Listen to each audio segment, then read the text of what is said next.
Welcome to the XY Advisor podcast. To join a global community of financial advisors sharing and learning with one another to drive the positive evolution of financial advice, head to xyadvisor.com.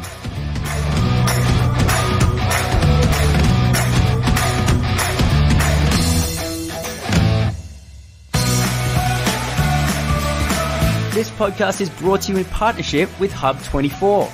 Hub24 make a difference in the lives of advisors by connecting you to innovative solutions that create opportunities with market-leading managed portfolios and customer service excellence. Want to know more? Visit hub24.com.au.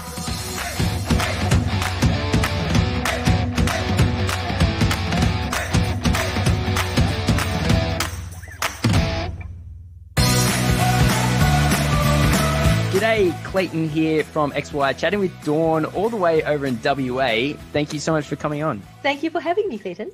Yeah. So we were chatting just before we hit the record button, and I was like, wow, you've won all the, you've been nominated for a bunch of awards. You're on all these podcasts, and you were like, well, hold up. Like, there are a couple of awards and a couple of podcasts, but I'm like, no, this is financial planning. You got to spruik everything. So it's awesome to have you on. And then your career is kind of interesting because you started in media and you've come across into financial planning with this awesome story. So I'd love to dive into it. So what made you want to get into media in the first place? I think I came from Singapore, and I got to Australia because I wanted to pursue journalism. And in Singapore, you're very science and maths based, and that was fine to an extent, but I felt that there was this untapped area in my life where I didn't explore.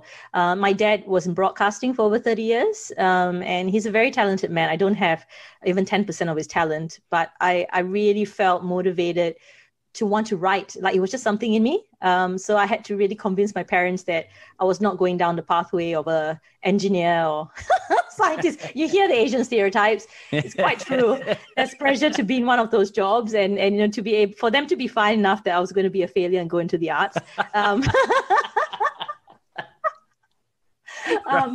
Yeah, and I ended up in Murdoch University in WA, and that's when I think my heart really just opened up to this world of media and people's stories. From writing, I was exposed to other majors such as film and television and radio, and really it was radio that every week we had to go out, within our communities and find interesting stories. We had to ask, would our audience find it interesting? Why is this important to tell? Why is this an important story?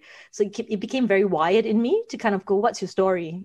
So that was the motivation. That's how I ended up at Murdoch University. Yeah, it's I'm just sort of already aligning that motivation in your career with financial planning, because financial planning is really particular in that being able to do numbers, and we're going to get to all that because you sort of created your career in financial planning through the banks and your Masters of Applied Finance and all these they're really just tick boxes, but it's what's that interest in the humanities combined with that sort of STEM view of the world, which I find is a really interesting mix of characters, which creates financial planning. And so that's a super interesting place to come at financial planning from. Like, you're interested in people's stories. Yes. And I think that's where I feel that it's my job to be really visible, to tell this story of someone that I couldn't say that I'm the most creative person, because I'm not. I'm somewhere in the middle. I can do your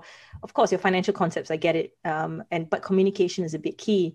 And I really hope that people coming into financial planning, and when they have to decide at university level, that they understand that they have a place if they can communicate and actually listen to people's stories. I'm not sure if that's actually happening now, Clayton, because we've got a new education standard where someone has to determine when they're 18 or 19 that they want to go into financial planning. I took a while to understand that was my place in the world, but I started off with media studies. So I guess maybe the broader question is that how can we attract those people? Are we, with the changes to FASEA, are we going to stop those people who are more visual and artistic and maybe could do a modern dance with your financial plan? How are they going to end up in our industry? Yeah, because obviously, like, the profession wants to attract the best and brightest. Yes. And it does come down to, again, that sort of that separation between practitioners and those that are writing the rules, and that is the list of degrees that applies, I guess, conforms to what is required, doesn't involve degrees like psychology, for example. So a mate of mine got into financial advice, was a financial advisor, decided to go to uni, decided to study psychology, and now all of a sudden that's not good enough. Like to me, that's crazy that taking the view of specializing in people isn't considered a benefit in financial planning. To me, that blows. I just think that's ridiculous, right? Like, and he's good at math and he does everything, but it does seem like the requirements are super heavy on the academic math-based side. Yes, which is I think it doesn't really accurately describe how we successfully do our job. Yes, it's one way to describe how we do our job, but if you want to do it successfully, you need a wide range of skills. If you're missing that people component, then probably you've missed the mark of being a financial advisor. Yeah, I fully agree. And so you've taken this. So I assume you successfely graduated from yes. And no choice. I was an international student. Touche. Yeah. And then, so how quickly between graduation and becoming a financial planner at the bank, how big of a gap was that? So that was, okay. So about 2 years after I graduated, I was a waitress. Of course, that made my parents very proud that I was paying my own way. And also, ended up finding my husband as well, which was, was interesting. Parents. Yeah, my parents, everything they were scared about was happening. But I found that when I was actually a waitress, I learned to connect with people very quickly. So, my husband that's where I met him. He was managing the restaurant that I worked. And he would just push me out because I used to be so shy about talking to people. Right. And he's like, you've got 2 minutes to kind of create rapport. Yeah. And I went from that fear to after that being, it was easy enough to try and find a thing. So again, it was like that training into how do you deal with people. And then I entered the bank because I did apply for graduate programs and things like that. But I think maybe with some complications around the fact that I was still applying for my permanent residency. Definitely. Not really successful. Yeah. Or there were a few spots. And the bank accepted me. So even like Flight Center rejected me because I was not good enough. But the bank, they were open-minded enough. So within 6 months of joining the bank, I was on the financial planning graduate program. Wow. Which bank was this? This was BankWest. Oh, cool. Now in the CBA group, but there was a manager there who recognized to be able to see, I suppose, will versus skill. He knew that. Yes. That's good. So, yeah. So I think also it takes like open-minded people to kind of see that you can fit into financial planning because it's about people rather than, the technical aspects. That's a hugely good point. Yes, it does, because the weird thing about the career in financial planning is that you might fit in, you might be a really good paraplanner, but if you're a really good paraplanner, it doesn't necessarily mean you'll be a really good advisor. And if you'll be a really good advisor, you may actually be not a very good paraplanner. Oh yeah, I would be terrible. And I started my career out. So I went from accounting into paraplanning because I didn't know how to get into advice, but I actually started out my career in the arts as well. So I sort of went arts to accounting to paraplanning, and it was very clunky and it was very difficult until I finally got into advice. And then I was like, oh, okay, I know where I'm meant to be. And so that's awesome that you sort of had this background in, first of all, interested in people's stories, then learning how to create rapport. Now you're in the bank, and how long was that, I guess, training program? How long did that go for? Yes, that went for about 15 months. And it was 15 months of actually surviving one redundancy through that because we had CBA's takeover of BankWest. So we went from a 14-person program to a 3-person program. We had to re-interview in that time. And I think I went into that going, no, there's absolutely no doubt. Like I was hungry for it because they did give us options to actually link pathways into the bank. And I was successful. So I was the only one in WA and the other 2 were over East. But I was the only one that made it out as an actual advisor as well. So I think that's always carried me through, is that when I pursue something, I pursue it with all of me. That's awesome. yeah, so 15 months, and then I was out, helping clients that were coming through the retail space. So a lot of mom and dads. Yeah, and it's a great place for, I mean, maybe not so much these days. Like obviously the banks are getting more and more out of financial planning, so that may entirely dry up that method to get into financial planning. And think about, you were one of 14 and then one of one in the end, right? And Bank West, that's not like a small institution. So the traditional ways of getting into becoming a financial planner are definitely becoming harder and harder. And to make that journey more interesting, you found out you were pregnant. Yes. So it's like, because I knew I was going to go out into financial advice. So I had a conversation with one of the managers, and he said, we're not going to tell you when you're ready to come out to be a financial advisor. Right. And that for me was a very interesting thing for me to hear, because, for my Asian background, we wait till we're told, there's a very like hierarchical system and things like that. But I realized in Australia, you need to kind of basically speak up and say, I'm ready for this. So that's something I had to learn, because I was like, no, they'll see my hard work. But they kind of went, if you're not going to ask for it, then nobody thinks you're serious enough. So that's part of me as well. Being someone coming over to Australia, was learning how people communicate differently. And not to make the assumption. And so I put my hand forward for it, not knowing that I was going to get pregnant around the corner. But also because I finished all my diplomas, I wanted to do the Masters of Applied Finance. And the bank was very kind to actually pay for that whole course for me. Wow. So finding it out was terrifying, Clayton, because I didn't know what to do. I felt really that was going to be the end of my career. And I think, I don't think that's an irrational thought. I think it's a very real thing that could happen to any woman in that position. I had a conversation with a senior person at the bank. And then he told me, he was like, Dawn, when you call me, I thought you were going to tell me that you're going to want to drop out of being a financial advisor. That was what I was afraid of. He said, you're pregnant. Congratulations. Yes. I was like, oh. So I'm very thankful that I've met some brilliant people on the way that have, they've allowed me to continue, but I think you can find yourself in environments where that might not be the case. So the first year of being pregnant, I went, no, I'm not going to let this baby get in the way of my targets, like I'm going to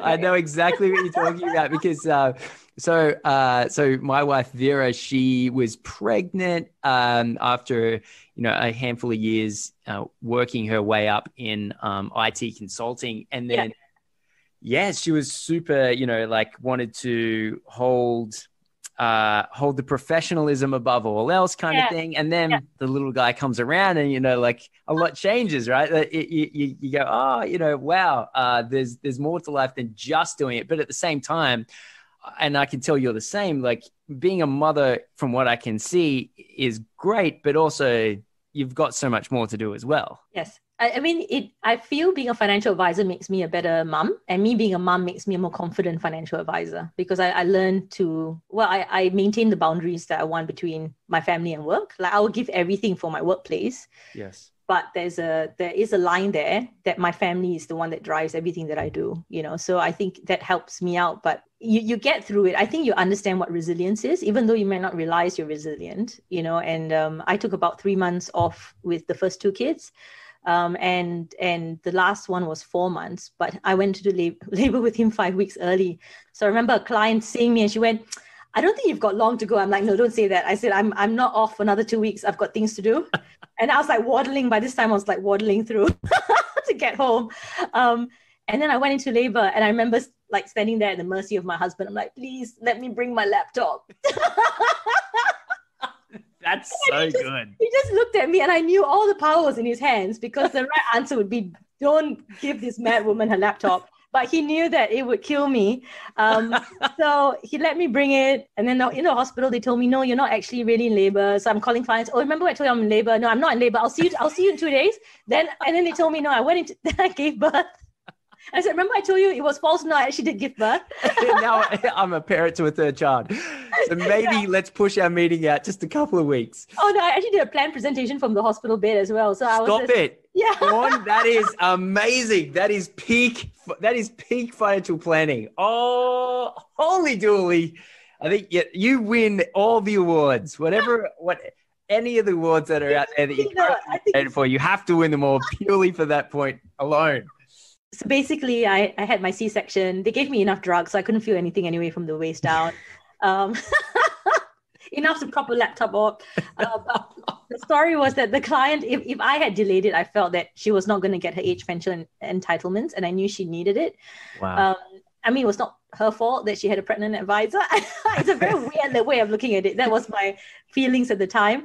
And I knew that I could and I wanted to. So that's what I did. You know, it was easy enough to give her a call. We posted off everything and it was done, you know, and that for me gave me peace of mind. So, yeah.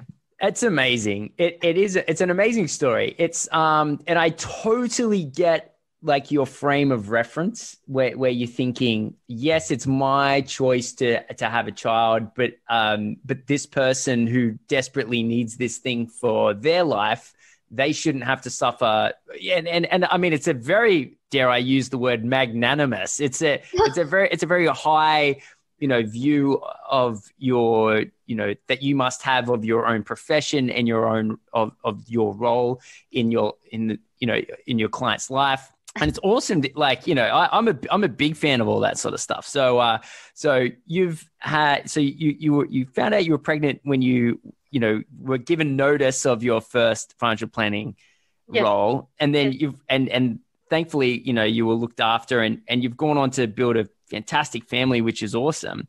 Yeah. And then during all that period, were you working with the bank the whole time? Yes, I was working with the bank. Yeah. That's fantastic. And what are sort of the pros and the cons of working in an environment like that? Well, I think you always you've been always told that the bank is actually a training ground where people really learn to get their first experiences at the bank. So I think that was a real pro. I mean, they sent me for leadership courses. In addition to my Masters of Applied Finance, they also paid for my CFP certification. So yeah, I mean, I knew that the banking system hadn't caught up to working moms being in the system. So my bonuses were affected and my ability to get pay rises, but I just asked for other things, like pay for my studies. So so sometimes it's systematically, they can't catch up because it's just been something that's been ingrained. It's going to take a lot of work. And I think it's already improved since then, probably not where it needs to be, but we have to find a way to navigate the system and kind of amend it to our favor. So I know that I couldn't get the normal ways of being rewarded for my effort because the normal systems were in place. But I decided that there were other ways that they could do that. And I think the bank tried to do that, like with the leadership courses that I had, they were amazing. They put me in touch with my first mentors and I've continued that. The mentor that I met at that time is still a mentor today. Awesome. So it's quite an intangible value as well. Yeah. So I would say whatever situation you're in, if you're in a large organization, there are disadvantages, but you should be able to find the ways to make it work in your favor. Yeah, no, I fully agree. And then so in total, how long were you a financial planner, including the training? How long were you with Bank West for? Over 9 years. That's huge, right? Yes. That's a huge amount of time. Yes. And during that whole time, you've gone from, like a media student, right, up into like a CFP, Masters of Finance. That's a great story. That's super cool. And then over the last couple of years, you've now moved into, I guess you would call it the independent, the IFA market, right? So. Yes. So what was, I guess, what were the biggest differences and what were the biggest learning curves? Well, the first difference was that my boss gave me an offer of employment within 15 hours. So I was like, in a bank, that it's a 6-week process. Yeah. You go through aptitude testing and then you've got to go through round 1 and round 2. Yeah. I was like, really? Is that it?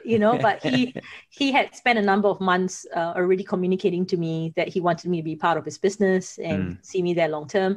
So that was the first thing that I sought, but also the fact that he kind of went, well, you're an adult. We hired you for a reason. Now you just find your way to be out there and get clients.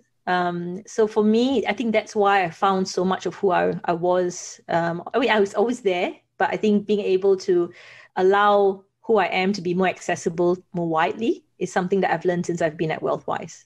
And that's purely from having a boss like Jamie Luxton, who just really just lets people be who they are. So I think it's just that kind of evolution. Probably I was ready at that time when I left the bank to use my voice more And definitely the last 3 years, I've found it and I've used it. That's amazing. And I guess now this goes back to not only discovering interesting stories in your clients, but also helping telling your own story in a way. Yes, I think we, as female advisors especially, we can't kind of say, oh, I don't like the spotlight, or I'm just going to do my work here. I'm not interested in all of those things, because I think, especially like I told you before, with the aphasia requirements, that could be a barrier for some women of childbearing age, as they term us when we're younger, so getting in, so I need to let people know that, first of all, the kind of advice that we give, whether you're male or female, but a more nurturing form of advice, a more connected form of advice, is a very valid form of advice, but if you don't see that, you won't know.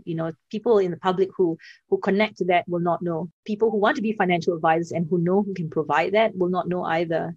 So I think it is extremely important to be visible, to be heard, to be seen. I'm very big on that. And maybe people who don't get why representation is needed, they might see it as a spotlight thing. If you've got the luxury of it being a spotlight exercise, you're not in a group that needs to be represented. Right. I think I understand what you mean. So it's like, if you want to normalize the message that you want to send, it does force you to put your hand up and just say, there should be more people who are speaking like this.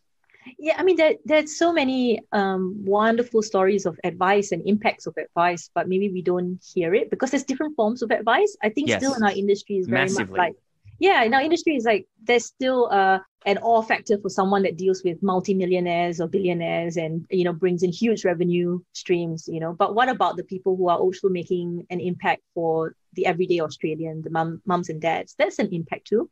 Yes. If you think about how much money you can preserve someone or maximize through age pension strategies or super boosting, and if they don't have a large pool of money, that difference is huge to them. It's huge because they might be able to afford that extra holiday a year, or be able to go and see their grandchildren more who might be interstate.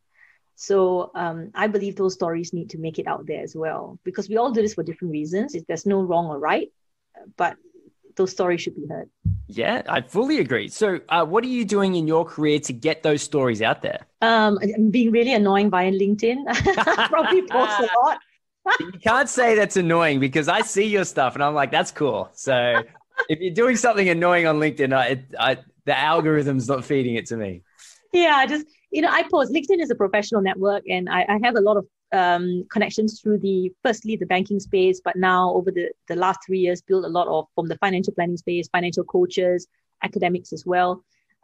So for me, that is my main platform to just tell different stories. The story I'm telling is not just about finance, but the story is the impact of advice, but also an advisor who's a parent, or an advisor that's coming to Australia as an immigrant. It's just about different stories, and they'll connect to different people. It might not connect to loads of people, but it'll connect to the people that it should connect with. Yeah, absolutely. Like, that is definitely the point of LinkedIn. The LinkedIn is not to have a 10-kilometer wide net that only goes 10 inches deep. It's the opposite, right? You want a very small audience and go very deep and to connect with them as much as possible. Yes. And to me, it's still bizarre, and it's very common that people don't use LinkedIn the way that you're using LinkedIn. Like, people should be, and for those that understand that's how LinkedIn is to be used, it's hugely powerful. And to me, I don't think there's or at least I can't tell. To my mind, financial planners are better suited to LinkedIn than any other career. I mean, it is just, considering the importance of it, money is so important, but people are so concerned that they're going to get ripped off by a financial planner that they don't like to take a choice or step in that decision. And so, considering the risk to reward the risk is high, because everyone's seen the headlines, right? The bad financial planners, they're not just a myth, they do exist. And every financial planner can attest to that. And so we understand, probably more so than the average person, that the risk of falling into the hands of someone who's not going to look after you is high. Yes. But if you do fall into the hands of someone who's my goodness, taking meetings on the bed that they give birth in. No, that's not a normal thing. We don't recommend that. Oh, okay, but you get the point. I mean, it's almost the epitome of what a good advisor does. And you know, if you end up in the hands of someone like that, then your life ends up in such a better position. And so advisors understand the risk is high and the reward is high. And then I think almost people understand that risk exists, but they don't fully understand it. They know that it's there. They know that the risk is high but the reward is high, but they don't know how to solve the problem. And so when financial planners go onto LinkedIn and say, hey, this is who I am, this is what I believe in, these are the problems that my clients are having, these are the solutions that we're discussing with them, and these are the results that they're getting. Follow me, listen to what I'm saying. If you never reach out and say hi, so be it. Hopefully that this makes your day better regardless, right? There's no, I mean, a mechanic isn't going to get as good a results. I mean, maybe if they're a fantastic mechanic and they're really hilarious on their LinkedIn videos, potentially, you know, I'll get a call from some mechanic at this stage saying, no, it really works for me. But like, I just think for financial planners, the way that you're using LinkedIn, there's certainly enough room on LinkedIn. There's 700 million users, something like that. There's, 20,000 advisors in Australia. Probably, actually, no, I know that there's much less now after everyone. So there's probably like 17,000. The audience is so large that every advisor in Australia, if not the world, should be on there doing exactly what you're doing. And I got to say, I just feel like you're doing it really well. And to hear, that you come from the media background, I go, that explains, your ability to do so well on that platform. So yeah, I mean, it's really cool what you put out there. Oh, thank you. I mean, I for me, it's always important that it really comes from who I am, but I must say it takes a certain amount of vulnerability to put it out there. Yeah. But what I have noticed is that if I share an article that's just about a budget update or something like that, people don't engage with it. It's not something they engage. I think maybe because they see so much of it, or they're bombarded with it. What people want to see, in my experience, is that they want to see something personalized. But they also, I think what you said as well, Clayton, about how people perceive us as an industry, that maybe in a lot of times you can get in trouble if you're with the wrong person. But I think what financial advisors feel, or those of us who are here now, is that we have a distrust of the industry ourselves because of maybe what we've seen in the past. Maybe that's work that we have to do, that I have to also kind of go, look, I trust my industry. I want to say that it's now the exception that have done the wrong thing. Yes. But it's the bulk. So I need to be going, I'm going to celebrate the stories of where it's working out really well. And LinkedIn, you can connect up to people who are like-minded, people that will inspire because of the work you're doing. I mean, and that's why, I've got no problems sharing podcasts from other advisors, or telling my clients, hey, listen to this podcast. Like, I'm not afraid of my client going to another advisor. I'm about, let's celebrate this amazing stuff people have put a lot of time into that's going to help us in our profession. Yeah. So we need to lift it as a whole. I think we can't be scared that someone else is going to steal our client or the industry as a whole is bad. We need to step in and go, we are of value, and we need to stand together to do that. Yeah, I fully agree. I mean, that's precisely what XY has been sort of founded on a few years ago. Yeah. And to help play a small role in the advice industry coming together and sort of collectively lifting has been a huge benefit. And it's kind of cool because I get to spend my days taking phone calls and having conversations with like this, with, the best advisors in Australia. And so maybe I'm skewed in thinking that the industry's come such a huge way in such a short amount of time, but all I see is positivity in terms of the opportunity. I mean, the way that you're going about communicating what you do on LinkedIn, I think, again, it should be super commended. And I just want to, like, any advisor that's listening, like, the bar, you need to lower the bar in your mind of how difficult it is, right? So if you could perhaps, and I think you've got a really interesting insight, if you could perhaps go back to straight out of uni and you've got that 2 minutes to connect with, someone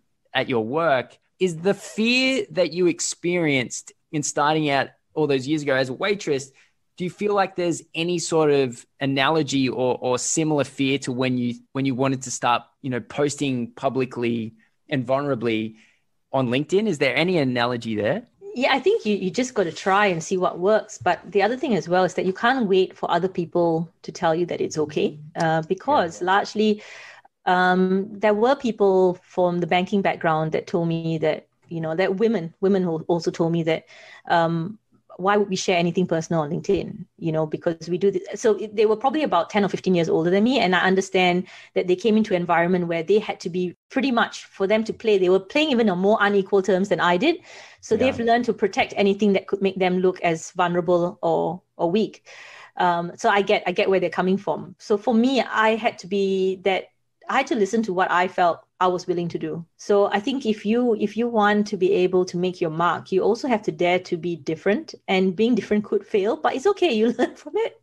And you're not going to go viral. Like, I don't go viral. Totally. But the 7 people that may engage in my posts are people who are, who are going to have really meaningful relationships with.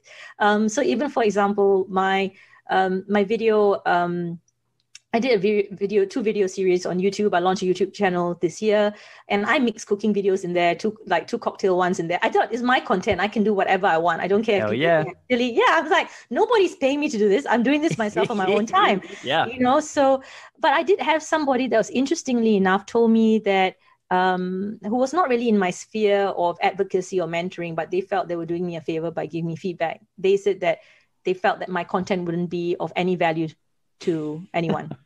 And the thing is that I know my audience. Like, I don't need anyone else to know who my audience is. Totally. Because my audience is my audience. Your audience is yours. I'm not going to tell you how to reach your audience. Yeah. But I know how I communicate with my audience. So for me to get messages from people within the industry telling me that my videos help them, and they were not my intended audience. I thought it was more for people who want to learn. But I realized that people in the industry who are struggling with, how do I communicate these concepts to clients? And apparently some of these videos just help them kind of simplify what we can say to clients around things around super. Yeah. So that keeps me going, so those positive people that tell me that it's of value, I'm like, yeah, I will take more time in December and I'll make more videos for you. Hey, look, totally. I've seen such a huge range of content come out of financial planners, especially in the last 12 months. In the last 12 months, it's almost like, because of everything that's happened in the industry, you've got such huge amounts of advisors going, okay, we need to step up this game of attracting the people that we want to speak to. And so you're seeing a huge array of stuff on your end. You've got the brightly colored suit, right? It's fantastic. And on the other end, you've got guys that are sort of wearing baseball caps and in the gym. And there are markets, there's huge markets. That's specifically are aiming for people who speak and talk and act a certain way. And it's kind of cool. Like, I'm a huge fan of it. And one of the things is I'll never accept criticism from someone I wouldn't ask advice from. Yeah. So, because everyone's an armchair critic. Hell, I'm an armchair critic, right? I'll watch something on TV and be like, I could have been, but they shouldn't be listening to me. I'm just sitting on my couch. And so, I'd never accept criticism from someone who I wouldn't ask for advice from. And I think it's awesome that, so what cocktails are on your YouTube channel? That truly is the question. Well, I've got a quarantini. A quarantini? Yes. That sounds phenomenal. Because I was just like, I don't have any tequila at home, and we couldn't go out to the shops because we were actually being quarantined that time coming back from Bali. A very bad timing trip. So I'm like, what do we have at home? And my husband got a pineapple or something. I think it was around that time. So I was like, okay, I'm going to use this. So you can find that if you go on my YouTube channel. That's excellent. And one of the other advisors, Cara, she gave me a challenge during this whole lockdown period that we're all going through. And she said, I want you to make, she gave me a cocktail challenge. I want to see a video of you making the old fashioned. It's like, okay, I'll rise to that challenge, Cara. So it's like, you've got people within the industry and we're all kind of supporting ourselves through this. And then I thought, why not? It's just a video. And the other thing was that I was capturing, aside from the cocktails, I had my in-laws here for 6 months, 3 months longer than they were supposed to be because they couldn't travel back to Holland. And what I did was I started capturing their recipes, but capturing the kids with their Oma and Opa and learning about these recipes, and I've had some clients actually share those links back to their friends in Holland. That's amazing. Yeah, so no. Australian family is teaching some Dutch families how to cook Dutch food. It's like, yeah, it's pretty funny. Yeah. So it's for my clients, I think they can connect to this material if they want to, because we do talk about food and family. And so it's, you never know, like it's, if they don't have, I mean, I've got 40 subscribers, which is very small. Oh, it's for people who are very sympathetic and want to just support my channel. But it is getting out there. You never know who it might reach. So because of the videos, I was put in touch with Money School, and they invited me on for their they did a whole range of debates online, and from that debate I met other financial coaches. That's how I ended up on one podcast.